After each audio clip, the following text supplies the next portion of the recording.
Everyone, আমি আমার বাঙালি রান্নাবাটিতে আবার হাজির হয়ে গেলাম আরেকটা নতুন রেসিপি নিয়ে। আর আপনারা সকলে কেমন আছেন? ইনশাল্লাহ আপনারা সকলে ভালো আছেন, আমিও ভালো আছি। আর আজকে নতুন রেসিপিটা হচ্ছে, আমরা অনেক সময় চিংড়ি মাছের মাথাগুলো ফেলে দিই, অনেকেই ফেলে দিই, অনেকে আবার নেয়। যারা ফেলে দেন ওটা ফেলে না দিয়ে এইভাবে রেসিপিটা বানিয়ে দেখবেন, খুব ভালো লাগবে। আমি যেভাবে রেসিপিটা আজকে আপনাদেরকে বানিয়ে দেখাচ্ছি, চিংড়ি মাছের মাথা দিয়ে পটলের চচ্চড়ি করে দেখাচ্ছি। চলুন তাহলে আমি কিভাবে বানাচ্ছি আর কি কি উপকরণ দিচ্ছি, আপনারা আমার সঙ্গে থাকুন, পুরো ভিডিওটাকে দেখুন, স্কিপ করবেন না। স্কিপ করলে কিন্তু অনেক কিছু মিস করে ফেলবেন। আর আমার ভিডিওগুলো কে কোথা থেকে দেখছেন প্লিজ আমাকে কমেন্ট করে জানাবেন, তাহলে আমিও আপনাদেরকে ধন্যবাদ জানাতে পারবো। চলুন তাহলে কথা না বাড়িয়ে এখন আপনাদেরকে আমি রান্নাটা করে দেখাই। এই যে দেখেন, আমি চিংড়ি মাছের মাথাগুলো নিয়েছি, মাথাগুলো ফেলে দিইনি। মাথাগুলোকে ভাবলাম যে আপনাদেরকে একটা রেসিপি দেখাবো, তাই অনেকে খেতে জানেন না, ফেলে দেন, অনেকে খায়, তাই ভাবলাম যে এই রেসিপিটা আপনাদের দেখাই। এই যে মাথাগুলো ধুয়ে পরিষ্কার করে নিয়েছি, এখন মাথাটাকে আমি পেস্ট করে নিব। আর কি কি লাগছে সেটাও আপনাদেরকে দেখাচ্ছি। যেহেতু আমি এটা পটল দিয়ে করব, চচ্চড়ি বলেন বা ঝাল বলেন যাই বলুন, এই যে পটলগুলোকে যেভাবে আমরা ভাজি, পটল ভাজা খাওয়ার জন্য, সেইভাবে পটলটাকে দু টুকরো করে নিয়েছি, উপরটাকে সামান্য চেঁচে এই যে। আর এই পটলটাকে ভেজে নিতে হবে লবণ হলুদ মাখিয়ে। আর মশলার জন্য লাগছে আমার একটা বড় সাইজের পেঁয়াজ নিয়েছি, কয়েক পিস কাঁচা লঙ্কা নিয়েছি, হাফ ইঞ্চি আদা নিয়েছি, আর কয়েক কোয়া রসুন নিয়েছি। এটা আমি পেস্ট করে নিব। আর লাগছে আমার একটা টমেটো, টমেটোর সাইজটা বড় আছে বলে আমি একটা নিয়েছি, আপনাদের টমেটো সাইজ ছোট থাকলে দুটো নেবেন। সমস্ত কিছুগুলো আমি পেস্ট করে ফিরে আসি, তারপরে আমি বাকি প্রসেসটা দেখাচ্ছি আপনাদেরকে। এই যে দেখেন, মশলাটাকে আমি একসঙ্গে টমেটো সব কিছু দিয়ে পেস্ট করে নিলাম। আর এই দিকে দেখেন, চিংড়ি মাছের মাথাটাও ভালো করে আমি পেস্ট করে নিয়েছি। এটা আমি একটা ছাঁকুনির সাহায্যে ভালো করে ছেঁকে নিব, যেহেতু অনেক সময় খোসাগুলো থাকে তো মুখে পড়লে ভালো লাগে না, অনেকে পছন্দ করে না, তাই ভাবলাম যে এইভাবে এটা ছেঁকে নিব। আপনাদেরকে দেখাচ্ছি একটা ছাঁকুনির সাহায্যে কীভাবে ছেঁকে নিচ্ছে। আপনারাও পারলে এইভাবে করবেন, তাহলে খেতে ভালো লাগবে, মুখে কোথাও খোসাটা পড়বে না, খারাপ লাগবে না খেতে। এই যে দেখেন, এইভাবে একটা ছাঁকুনিতে নিয়ে নিয়েছি, এবার চামচটা দিয়ে এইভাবে নেড়ে নেড়ে এটাকে বের করে নেব। এটা আমি ছেঁকে ফিরে আসছি। এই যে দেখেন, ছেঁকে নিলাম, কি সুন্দর একদম বেরিয়ে গেছে এটা। আর যেটা খোসাটা বা মাছের আঁশটা, এই যে এটা আমি ফেলে দেবো, এটা খসখসা করছে, আপনাদেরকে হাতে নিয়ে দেখাচ্ছি।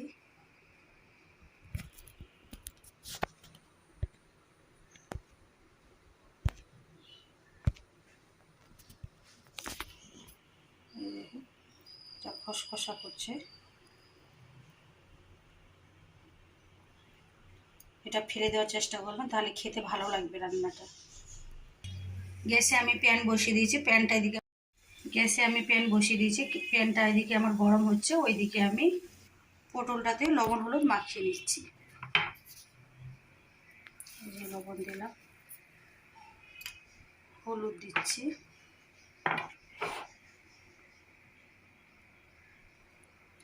যে হলুদ দিচ্ছি, লবণ হলুদটা হাত দিয়ে ভালোভাবে মেখে নিচ্ছি।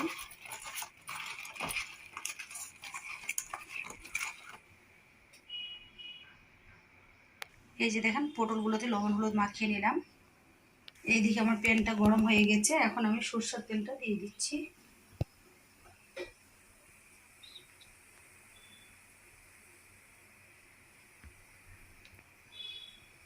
পটলটাকে ভালোভাবে ভেজে নিব। আমরা সাধারণত পটল ভাজা যেভাবে খাই ওইভাবে পটলটাকে ভালো করে ভাজতে হবে। তেলটাকে ভালোভাবে হিট করে নিই। আমি চিমনি অন করে দিয়েছি, তেলটা আমার গরম হয়ে এসছে, এখন পটলগুলো আমি একটা একটা করে ছেড়ে দিচ্ছি।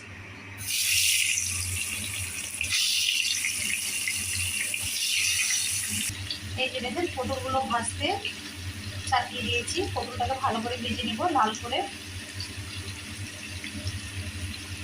আমি আবার কিছুক্ষণ পরে ফিরে আসছি। এই যে দেখেন, পটলগুলো আমার ভাজা হয়ে গেছে লাল লাল করে, এখন আমি পটলগুলোকে তুলে নিচ্ছি।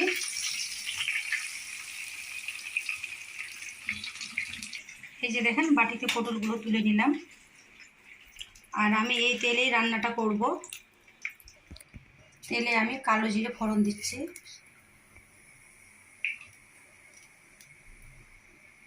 ফোড়নটা দিয়ে একটু নেড়ে আমি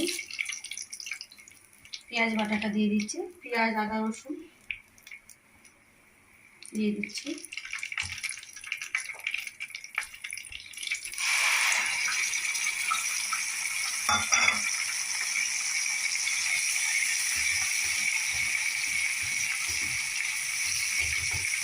সামান্য একটু লবণ দেবো আর একটু হলুদ।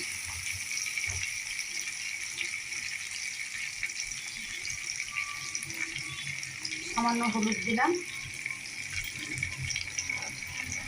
আর সামান্য লবণ দিচ্ছি। যেহেতু আমি পটলটা ভাজার সময় লবণ হলুদ দিয়েছিলাম, কিন্তু পরিমাণটা কম দিতে হবে। এটা কিন্তু ঝোল হবে না, ঝালের মতো হবে।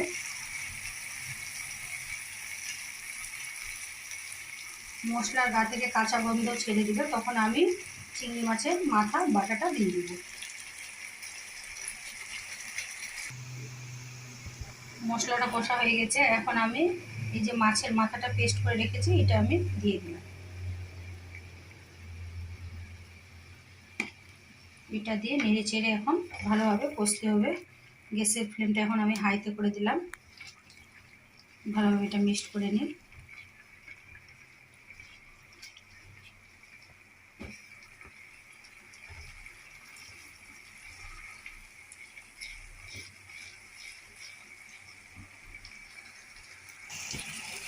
এটা ভালোভাবে কষতে হবে, এটা ভাজা ভাজা হয়ে যায়। আর স্বাদটাকে ব্যালেন্স করার জন্য আমি কয়েক দানা চিনি দিচ্ছি। এই যে আমি কয়েক দানা চিনি দিলাম।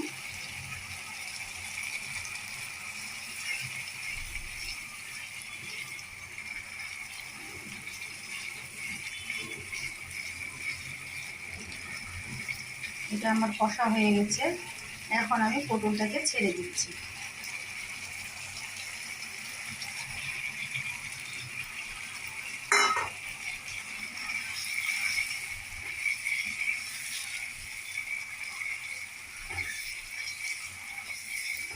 এখন আমি ঢাকা দিয়ে দিয়ে এভাবে কষবো।